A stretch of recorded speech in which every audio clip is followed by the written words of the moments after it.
Hello everyone, आप सबका स्वागत है मेरे चैनल बायोलॉजी की शिक्षा में। आज हम पढ़ने वाले हैं प्रोटोजोआ के बारे में। जैसे कि आपको दिख रहा है, आज हम उनके जनरल कैरेक्टरिस्टिक्स, स्पेशल कैरेक्टरिस्टिक्स और क्लासिफिकेशन पढ़ेंगे। तो चलिए शुरू करते हैं। प्रोटोजोआ यूनिसेलुलर होते हैं और माइक्रोस्कोपिक होते हैं। इन्हें हम नॉर्मली नहीं देख सकते हैं। प्रोटोजोआ की सबसे पहले जो स्टडी की थी वो लीवेनहॉक ने की थी। इनका पूरा नाम है एंटोनी वॉन लीवेनहॉक। ये वही लीवेनहॉक हैं जिन्होंने बैक्टीरिया को सबसे पहले ऑब्जर्व किया था। प्रोटोजोआ को सिंगुलर में हम प्रोटोजून कहते हैं और प्रोटोजोअन कहते हैं, और प्लूरल में प्रोटोजोआ कहते हैं या फिर प्रोटोजोन्स कहते हैं। हम अगर इसका मतलब देखें, प्रोटोजोआ का मतलब क्या होता है, तो प्रोटोस का मतलब होता है फर्स्ट और जून का मतलब होता है एनिमल, पहले एनिमल या फिर प्रिमिटिव एनिमल भी कहते हैं। प्रोटोजोआ को सबसे पहले जॉर्ज गोल्डफस्ट ने इंट्रोड्यूस कराया था 1818 में, और डोबल ने प्रोटोजोआ को ए सेलुलर कहा था क्योंकि ये यूनिसेलुलर होते हैं इसलिए। आगे बढ़ते हैं जनरल कैरेक्टरिस्टिक्स की तरफ। ये आप देख रहे हैं, मैंने पी लिखा है, आर लिखा है। प्रोटोजोआ से ही हम इसके जनरल कैरेक्टरिस्टिक्स निकालेंगे जिससे कि आपको याद रहे।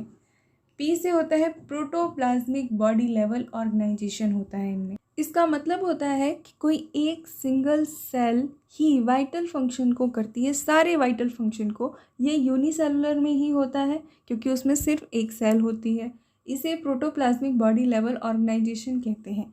ये प्रोटोजोन्स में पाया जाता है। इसके बारे में मैंने डिटेल में आपको बेसिक इन्फॉर्मेशन के वीडियोज़ में बताया है, आप वहाँ पर जाकर पढ़ सकते हैं। आगे बढ़ते हैं। स्यूडोपोडिया, सीलिया और फ्लैजला ये लोकोमोटरी ऑर्गन्स होते हैं जो प्रोटोजोन्स में पाए जाते हैं। कोई एक टाइप का लोकोमोटरी ऑर्गन किसी एक टाइप के प्रोटोजोआ में पाया जाता है। बॉडी कवरिंग पेलिकल, तो ये पी से आता है, पेलिकल से इनकी बॉडी कवर होती है। यह एन एसिटिल ग्लूकोसामाइन की बनी होती है। आर से शुरू होता है, रिस्पायरेशन थ्रू बॉडी सरफेस। इनका रिस्पायरेशन बॉडी सरफेस से होता है। रिप्रोडक्शन मेनली एसेक्सुअल टाइप का होता है और रेयरली सेक्सुअल टाइप का होता है। एसेक्सुअल जो टाइप का रिप्रोडक्शन होता है वो बाइनरी फिजन के द्वारा होता है, और इनमें आर से रीजनरेशन सबसे ज़्यादा होता है। चलिए आगे बढ़ते हैं। ओ से क्या होता है, osmo regulation.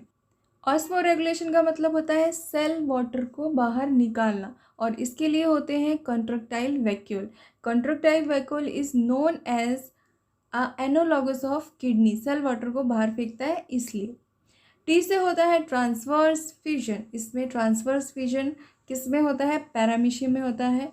Terrestrial, aquatic and free living microscopic होते हैं ये हर जगह पाए जाते हैं। ये एंडोपैरासिटिक भी होते हैं, ये बॉडी के अंदर भी पाए जाते हैं इसलिए याद रखिएगा। जेड से, अब जेड को हम एन की तरह ले लेते हैं यहाँ पे।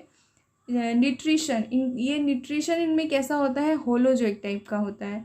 इनमें न्यूक्लियस होते हैं दो प्रकार के, macro nucleus, mini nucleus. Macro nucleus जो होता है वो रिप्रोडक्शन के लिए होता है, और मिनी न्यूक्लियस होता है वो ग्रोथ एंड डेवलपमेंट के लिए होता है। ए से होता है एसेक्सुअल रिप्रोडक्शन, इसमें पाया जाता है। तो यहाँ पर ओ और आना चाहिए, पर एक बार ओ आ गया है तो दोबारा नहीं आया है। ये हो गए सारे जनरल कैरेक्टरिस्टिक्स। अब हम आगे पढ़ने वाले हैं स्पेशल कैरेक्टरिस्टिक्स। स्पेशल कैरेक्टरिस्टिक्स क्या क्या है, पहला है contractile vacuole specially present in fresh water amoeba. जो फ्रेश वाटर अमीबा होते हैं उन्हीं में कॉन्ट्रैक्टाइल वैक्यूल प्रेजेंट होती है। मैराइन वाटर में या फिर एंडोपैरासिटिक में नहीं होती है कॉन्ट्रैक्टाइल वैक्यूल, क्योंकि जिस तरफ कंसंट्रेशन ज़्यादा होगा पानी वहीं जाएगा। यहाँ पर आपको थोड़ा सा समझना क्या है कि जैसे आपने पढ़ लिया कि मैराइन और एंडोपैरासिटिक में कॉन्ट्रैक्टाइल वैक्यूल्स नहीं होती हैं, सिर्फ फ्रेश वाटर अमीबा में ही होती हैं। ऐसा क्यों होता है, क्योंकि जैसे मान लीजिए फ्रेश वाटर है, उसका कंसंट्रेशन है 100, और अमीबा जो फ्रेश वाटर के अंदर है उसका कंसंट्रेशन है 300। तो बताइए कि पानी किस तरफ जाएगा, पानी जाएगा अमीबा के अंदर, और अमीबा के अंदर क्या है, कॉन्ट्रैक्टाइल वैक्यूल्स। वो कॉन्ट्रैक्टाइल वैक्यूल्स उस पानी को बाहर निकाल देंगी। तो ये एक प्रोसेस चलता है।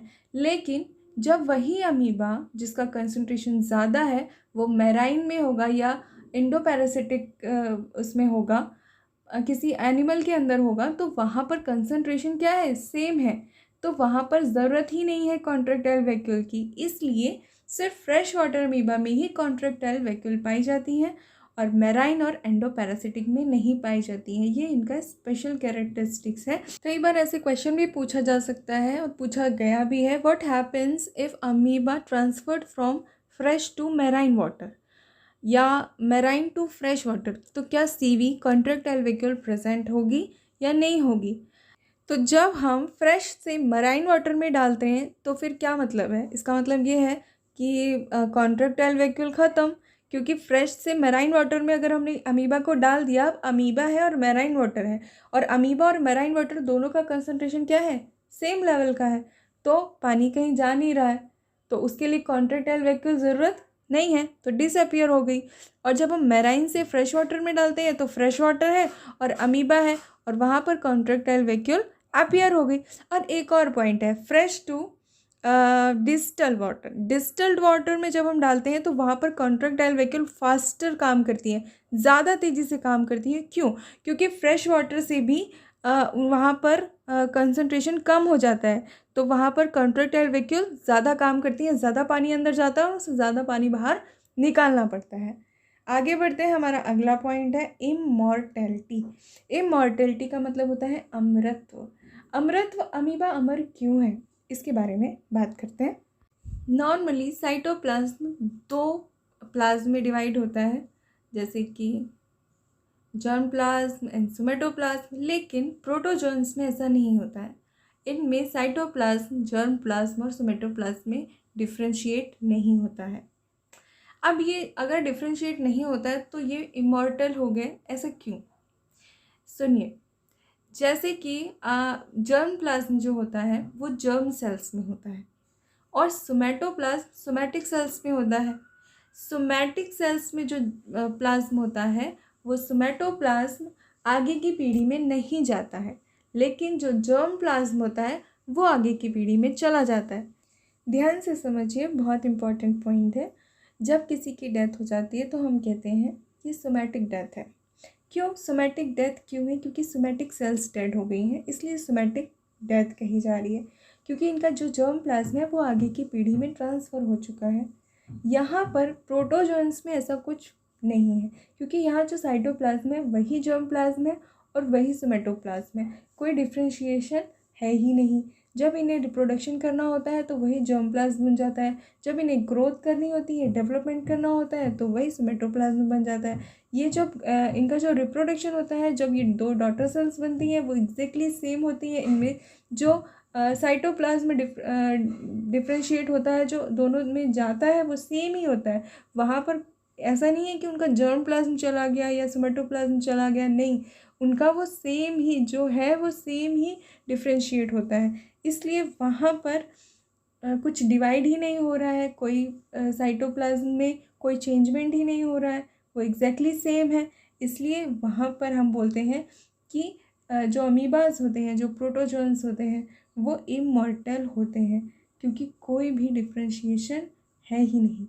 समझ में आ गया? और ऐसा प्रोटोजोन्स में इसलिए होता है क्योंकि वो सिंगल सेल्ड होते हैं, उनका जर्म प्लाज्म और सोमेटोप्लाज्म अलग अलग नहीं होता है, वो सेम ही होता है, इसलिए वो इमॉर्टल होते हैं। तो कोई भी नेचुरल डेथ उसमें है नहीं। ओके, आगे बढ़ते हैं क्लासिफिकेशन की तरफ।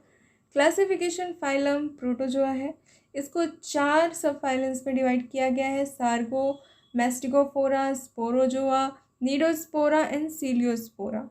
इन सार्कोमेस्टिगोफोरा की 3 सुपर क्लासेस हैं, मेस्टिगोफोरा, ओपेलिनेटा, सार्कोडिना। मेस्टिगोफोरा की 2 क्लासेस हैं, फाइटोमेस्टिगोफोरा एंड जूमेस्टिगोफोरा।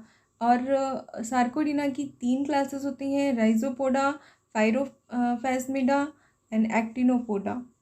स्पोरोजोआ की 3 क्लासेस हैं, टेलोस्पोरिया, टेक्सोप्लाज्मिया एंड हैप्लोस्पोरिया। और नीडोस्पोरा की 2 क्लासेस हैं, मिक्सोस्पोरिडिया और माइक्रोस्पोरिडिया। और सीलियोस्पोरा की एक क्लास है, सीलिएटा। तो ये हो गया क्लासिफिकेशन। क्लासिफिकेशन के बाद अब हम पढ़ेंगे आगे यूग्लिना, प्लाज्मोडियम और पैरामीशियम और एंटमीबा के बारे में, लेकिन वो नेक्स्ट वीडियो में पढ़ेंगे। आज इतना ही। और इसको वीडियो को अच्छे से देख लीजिएगा, नोट्स बना लीजिएगा और पढ़ते रहिए और लाइक शेयर सब्सक्राइब करते रहिए। Thank you so much, take care, bye bye.